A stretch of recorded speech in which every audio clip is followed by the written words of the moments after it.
24 و 25 نوامبر سال 2022 در شهر سانت پتربورگ روسیه بین مهاجران از تاجیکستان و ازبکستان مناقشه خونین صورت گرفت که با کشتار انجام یافت. شهروند 19 ساله تاجیکستان به دو مهاجر ازبک حمله آورده، یکی را با کار و دومی را با تفنگچه تروماتیکی زخمی کرد. مردی که کارت خورد در بیمارستان جان داد. برای بازداشت گمان برشونده پلیس عملیات پریخوات را برای انداخته جوان تاجیک را در دهه نوی دیویاتکنا 14 کیلومتر دورتر از جای حادثه توانستند دستگیر کنند. بنا به اطلاع پلیس پتربورگ تخمینا ساعت 1 شب 24 و 25 نوامبر در یک طربخانه در گلگشت کاتلنیکوف بین سه مهاجر مناقشه به عمل آمده است. در وقت مناقشه یک جوان 19 ساله از تاجیکستان با کارد یک شهروند 28 ساله ازبکستان را از ناحیه قفس سینه و ران پایش چند ضربه زده. مهاجر 33 ساله زاده ازبکستان را با تفنگچه تروماتیکی بر رویش پرانیده است.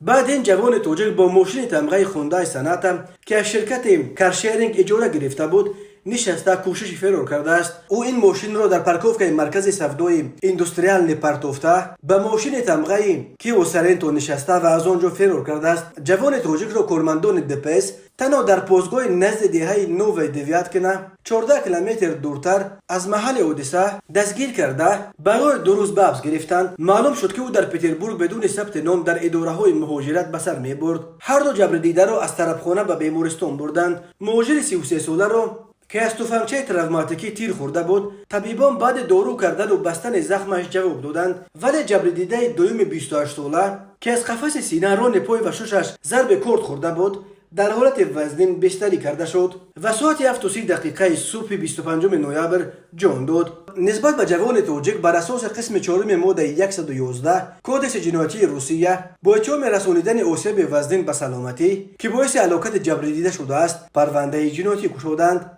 به این جوان تاجیک بر اساس این بند قانون تا 15 سال زندان تهدید میکند. سبب این مناقشه خونین بین جوانان تاجیک و زادگان ازبکستان که به آدمکشی پیچید هنوز معلوم نیست.